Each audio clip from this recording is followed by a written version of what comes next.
Welcome back to Entropy in Physical Chemistry. My name's Kevin Tokoph. Make sure to like the video, subscribe to the channel for future videos and notifications.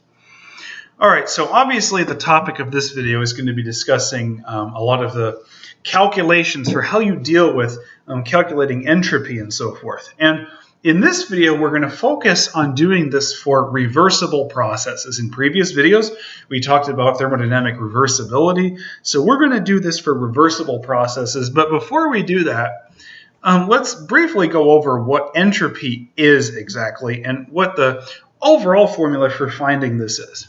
Okay? So basically with entropy, the the basic way, very basic way, it's defined in most of the earlier chemistry courses. That includes organic, gen chem, and a lot of the biological courses that you hear about this in. It's defined as the degree of disorder within a system. Okay, and to some extent, it's a very abstract way of thinking about it. It is true. But on a thermodynamic level, there's another way to understand it. Okay, we're going to look at this following formula in a few videos later on. Really, it's usually the next chapter. It's a second law formula, and it says that the Gibbs free energy is equal to the enthalpy minus temperature times the entropy. Okay.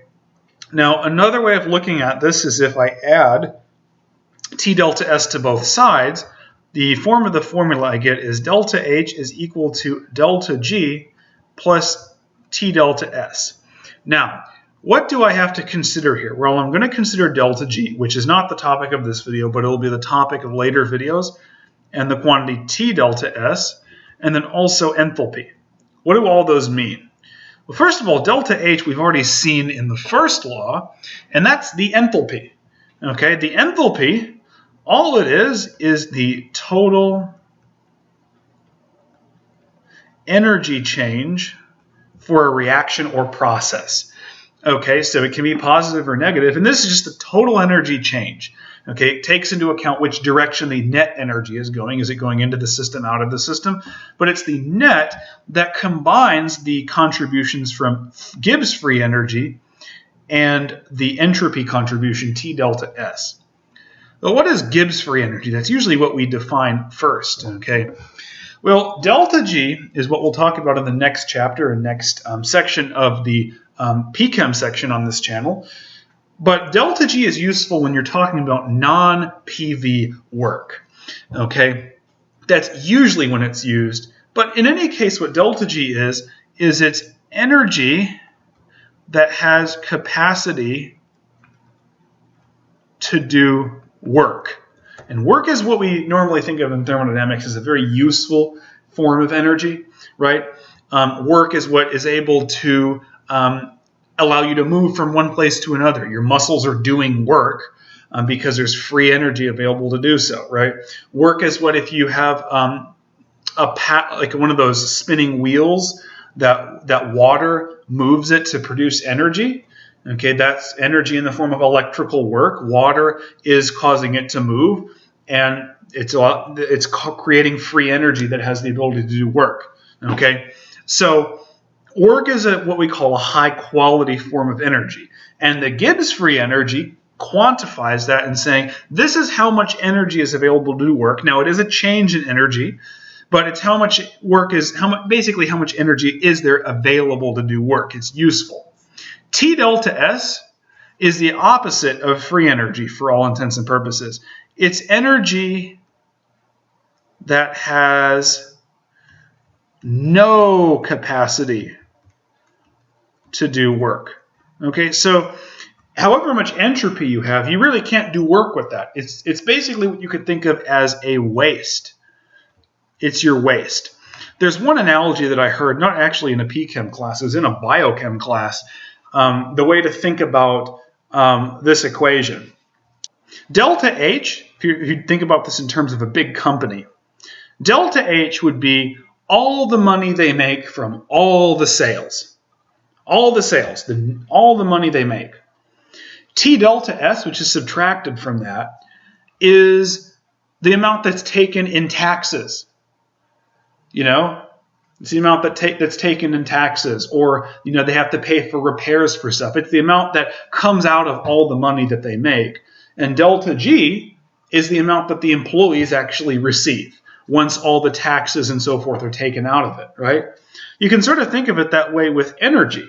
If delta H is the total energy, of a reaction or process, T delta S is the amount that has no capacity to do work. So if you want to find the amount that has capacity to do work, then logically you should subtract T delta S from the total energy. And that's what Gibbs free energy is.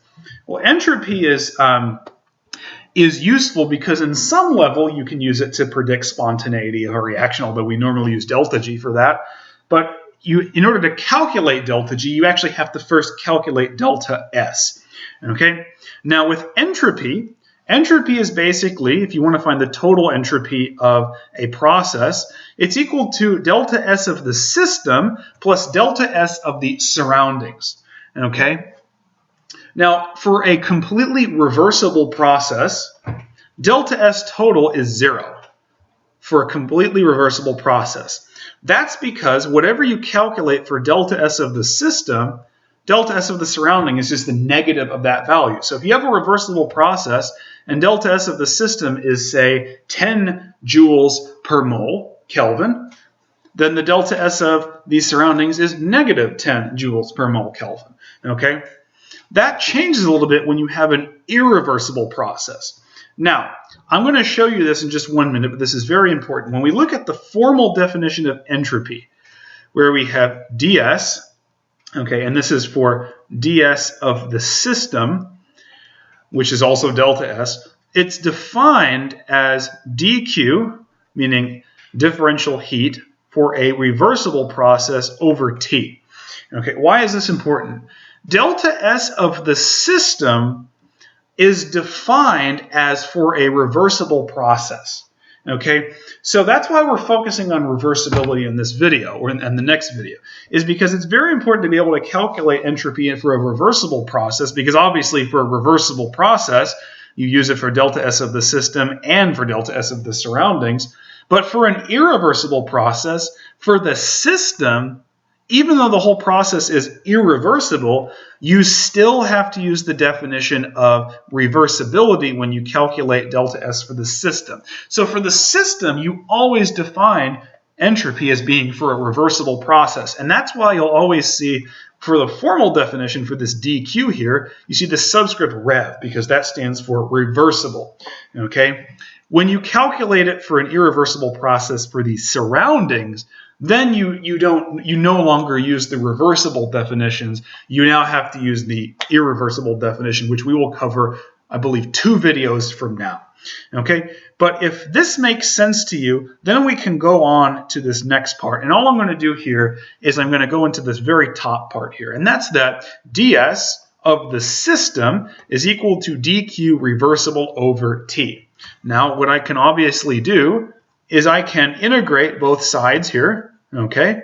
And ds of the system becomes delta S of the system, and then I get this, which is dq for a reversible process over T.